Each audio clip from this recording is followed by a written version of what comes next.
Hello again, everyone, and welcome back to Reddit Aliens. I'm John, and as always, thank you so much for being right here. We've got a good and fun topic for you today. I laughed a little bit, so let's go for it. What is the strangest or weirdest thing you've ever seen in someone else's house? Please remember to like, share, tell us yours, and subscribe.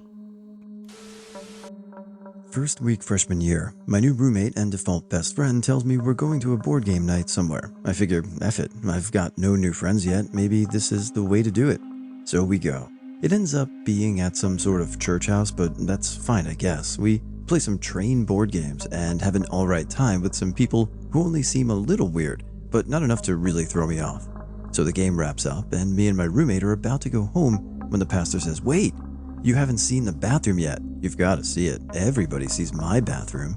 Okay, so we open the door and walk into this little bathroom where every single square inch of the walls, sink, toilet, ceiling, and floor are covered in Elvis memorabilia. Posters, tickets, photos, albums, lyric sheets, everything you can imagine. And mounted above the toilet is a creepy, mostly realistic Elvis animatronic singing head. Needless to say, this was discomfort I had never felt before. It was beyond being a fan or obsessive or any of that. It was really frightening. So we turned around to him, holding a guest book for us to sign. Obviously, I made up an email and phone number so he wouldn't email me or call me, and then my roommate, a devout Catholic, tells him he appreciates it, but he's Jewish, and he just wanted to come with me while I checked out their small group. That was a weird night.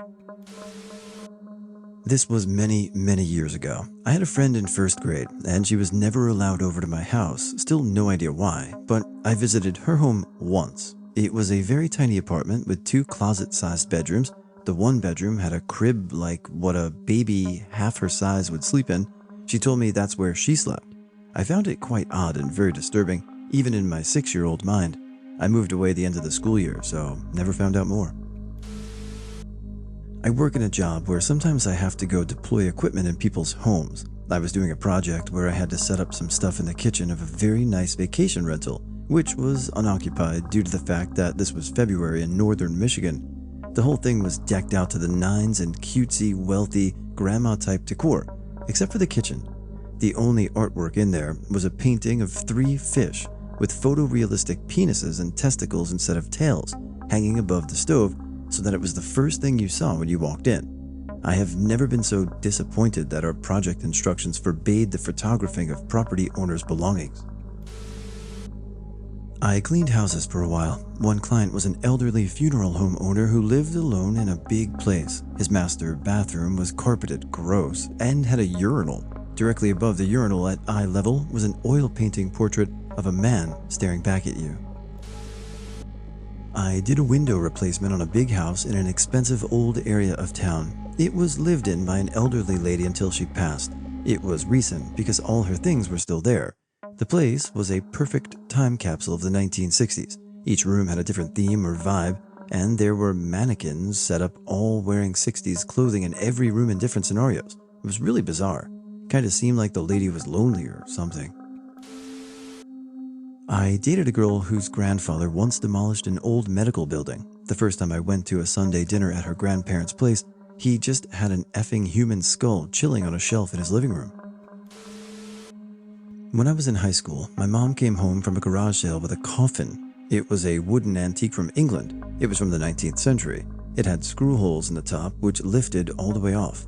The couple who sold it to her were getting rid of it because they disagreed about what purpose it should serve. The wife wanted to keep using it as a coffee table with a blanket and storage, and the husband wanted to turn it into a gun rack. My mom thought it was great as a coffee table, so my siblings and I spent the next few years asking our friends, "Would you like a blanket from the coffin?" while we watched TV. So yeah, high school was fun. Okay, so if there's a big 19th century coffin for sale at a garage sale, I'd probably buy it too, wouldn't you? I went to my friend Brian's house once for dinner, and his mom set 4 places. One for me, one for Brian, one for herself, and the last one was for a doll with a cutout picture of Brian's dead grandmother's face taped to the doll's face. Very creepy. Let me walk you through a house I visited of an acquaintance's father.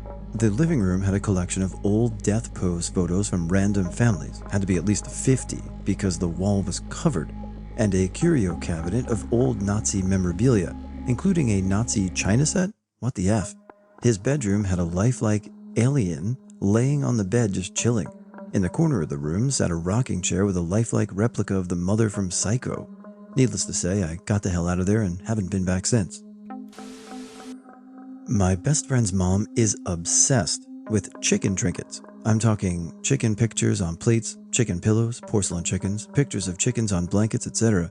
Everyone I know has just gotten used to it, but it's always funny watching someone new walk in.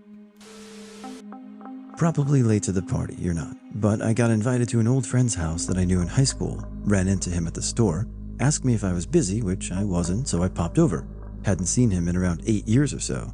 Get into his room, and there's a life-sized rubber sex doll, think real doll style, dressed up to look like his ex from around the same period. Hair was dyed, makeup was done, clothes all hand-selected from local thrift shops to perfectly match and preserve her style from literally a decade ago. Shit was effed up. I noped out after a half hour, and have been avoiding him ever since. Reminded me of some serial killer fetish or something. My friend and his family bred and raised cockatiels. For some reason, when one would die, they would put it in saran wrap and store it in their freezer. I found this out by randomly discovering a half dozen of them one day when I was digging for ice cream. He thought it was the most rational thing in the world, and as a person that doesn't raise or breed specific animals, I didn't second guess him. Only in hindsight did I start to truly think it was effing weird. Obligatory RIP my inbox to address some questions brought up. Freezing them until the ground thaws for a proper burial does make the most sense, but they must have kept forgetting. Not surprising considering his parents' age. There were at least half a dozen that fell out of the pile. Apparently, cockatiels live for about 20 years, and to have so many dead ones is weird. While I can't speak to that specifically, I will say that the timing does somewhat bear out. His parents were fairly old. We were about 11 years old at the time of the story, and my friends were the youngest of 4 children. His oldest sister was about 20 years older than him. The family had been breeding cockatiels for quite a long time. I doubt very much that they were saving the bodies for anything in particular, like a vet examination or to donate to science. They just weren't like that. Oh boy, okay. This happened a couple years ago. Hopefully I can remember all the details. So my mom and I stopped at what was advertised as a garage sale in my neighborhood. They had a bunch of kid stuff in the front yard, and we were looking for stuff for my son, so we decided to check it out. But when we got close, it was all in really bad shape. No big deal, we think. Let's go inside.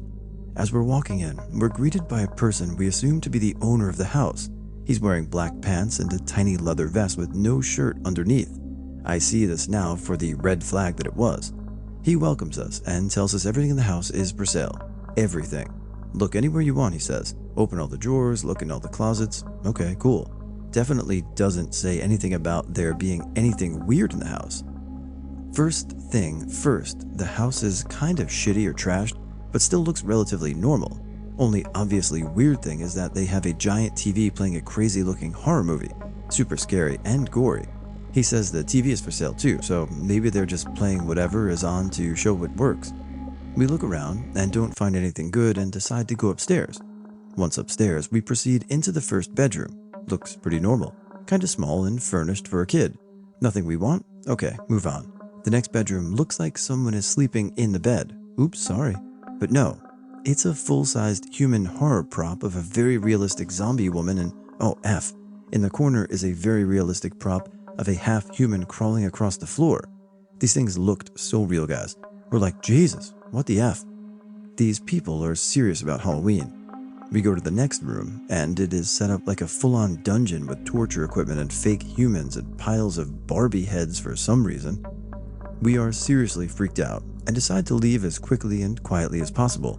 As we're walking out of the dungeon room, a woman comes out from the other creepy room. We look at each other, wide-eyed and silent, and all proceed out the front door to separately process our trauma. Maybe the homeowner was a prop master for a small, low-budget Hollywood studio. Or maybe he just collected film memorabilia. Or maybe he was a murderer, you know. Oh God, calling myself out here. When I moved out for college, I still have actually, this set of nail clippers with a little built-in receptacle to catch your nail clippings. Really handy, but obviously you have to dump the nails out once in a while. Decided to clip my nails before bed one night. Clipper was full. dumped old nails into an empty bowl in my room because I didn't have a garbage can and was too lazy to go out. Met up with friends at school the next day. New friends. I was from out of town, and they all decided to come over later. I forgot about the bowl full of nails, but of course, it was the first damn thing they saw when they entered my room. I tried to explain, but it just seemed to make things worse. Still makes me cringe. New neighbors just moved in. My roommates and I offered to help them with the furniture. Their townhouse was next to us, and their front door was open, so we walked in, introduced ourselves, and made the offer. They said to come back in about an hour. We go back when they come over, ask us to help, and help now. When we walk into the living room, lo and behold, there's a TV hooked up with a home movie porno playing with the wife riding the husband. Needless to say, this was over 30 years ago. Still friends with them to this day. At my grandma's house growing up, my cousins and I thought it would be funny to leave a single Dorito on a dresser upstairs because my grandma couldn't go upstairs and only used it for guests. That Dorito sat there for 5 years amongst these porcelain knickknacks. We never disturbed it and always laughed about it. I think the most disturbing part was that it never went bad or brought in pests. In college, I rented a very old but huge duplex with 6 of my best friends. After we moved in, we discovered that while the basement had a concrete slab in the laundry area, most of the basement had an exposed dirt floor instead of foundation. One area of the basement was divided off with sheets and tarps into a few makeshift rooms. Some of them had furniture or mattresses. The largest sheet room in the center of the basement was about 15 by 15. In the center of this room was a pit about 4 feet in diameter and about 4 to 5 feet deep, dug into the dirt below the house. In the pit, there was a variety of refuse, candles, broken bongs, and a shopping cart. Stuffed into the cart was a mannequin, its body parts twisted and contorted to fit inside the space of the cart. This became known as the cult room. Also, the house had a 3rd floor, but since there was no fire escape, the landlord had padlocked the door. A few months into our lease, we decided to break into the 3rd floor. We simply unscrewed all of the lock hardware and opened the door. There were several other bedrooms upstairs. One was painted from floor to ceiling with a psychedelic mural that was a cross between a blacklight poster and a scene from Heavy Metal. We also found a very nice pair of speakers, a solid 4-foot-long rod, and a full-size rusty scythe. These became known as the 2nd cult room. It was a great house. When I was in high school, I replaced my parents' wedding picture, which was large and framed, and placed prominently at the centerpiece of our mantle, with a giant picture, courtesy of the internet, of a naked, oily male model holding only a piece of metal over his junk, which had an indent like his rock-hard cock punched it. It took my parents days to notice, but when they did, they thought it was so funny that they left it. They had people over often over the next 3 years, but not one person said anything about it. Everyone saw it. It was the centerpiece of our whole living room. But in rural Texas, people don't ask about things like that, so it went unmentioned. Who knows what conversations they were having when they got home. This made me smile. I love this one. The first story back about the Elvis stuff, and this one actually had to re-record because I was laughing. So, great job. Very funny and cool. You ever do something like this?